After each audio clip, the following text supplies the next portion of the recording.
Hello sa inyong lahat! Welcome to Happy Tummy Vlog!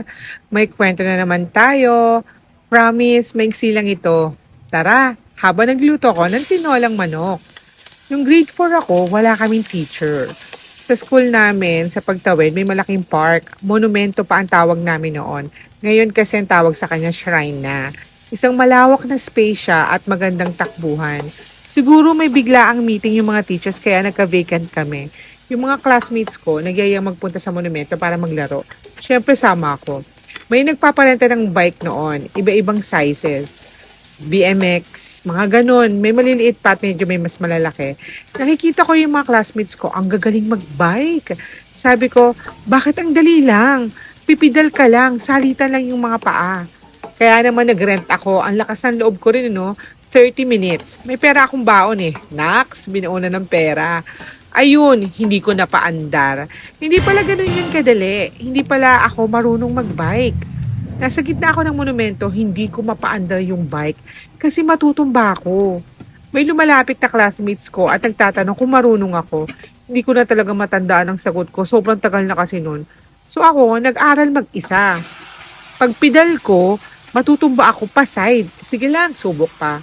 Hanggang sa naubos ko yung 30 minutes nang di man lang ako nakapag-bike kahit 10 meters lang. Hindi pala ang pagpedal lang ang dapat aralin. Pati pala ang balanse. Ang bobo ko dun. Asar na asar ako kasi gusto ko mag-bike.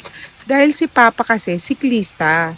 Sayang naman kung walang magmamana ng bike niya. Ang gaganda pa naman ng mga road bikes niya.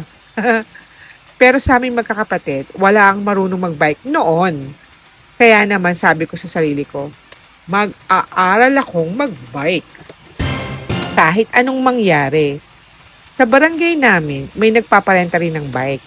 Uso yata yun noon, nung mga panahon na yun. BMX ulit. Humihingi ako ng pera kila mama para makapag-bike ako. Yung mababa lang hinihiram ko para madali ako makapagbalanse. Hindi ko na matandaan sino yung mahawak ng upuan ng bike ko noon para hindi agad ako matumba habang nagpa-practice. Yung pinapag-practicean ko, pababa yung daan. Mula sa taas, pababa ang atake ng practice ko noon. Sige, bike ako. Kala ko may hawak pa sa likod ko. Kinakausap ko pa siya, sumisigaw ako, "Huwag mong bibitawan ha." Diretso lang yung pag-bike ko. Sabi ko na Pasko, ala, diretso na yung bike ko. Tapos na-realize ko, hindi na pala niya hawak. Tuloy-tuloy ako pababa. Nataranta ako. Pero dire-diretso ako sa malaking kanal na may harang ng mga bakal.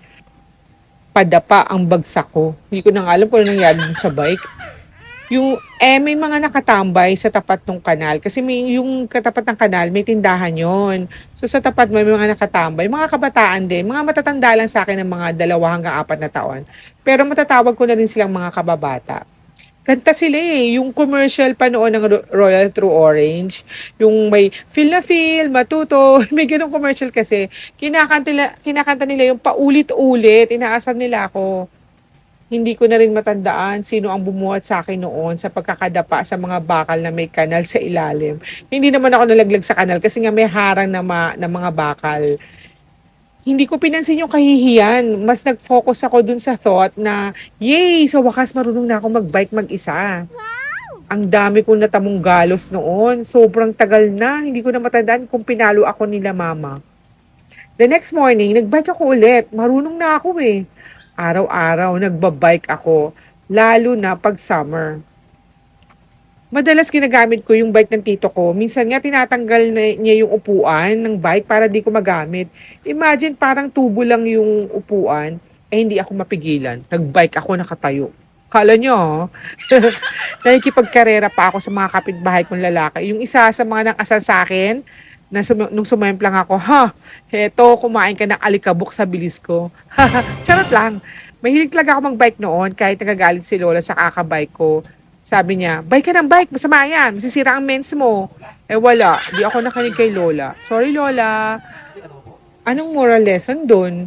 Kung may goal ka na alam mo magbibigay sa'yo ng ligaya, push mo lang ang sarili mo. Kahit ang daming mga nagbabato sa'yo ng mga negative comments, shake it off.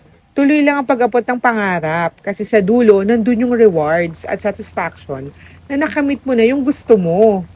Kaya naman ang dami ko natanggap ng mga gantimpala. galo sa tuhod, gasgas sa binti, peklat sa braso. Yan ang mga medalya ko kakabisikleta. Pero kahit may ganun, masayang masaya ako kasi natupad na yung pangarap ko. Ayun lang, salamat sa pakikinig. Hanggang sa susunod na kwento ulit. Please follow for more. Bye! Kain na tayo!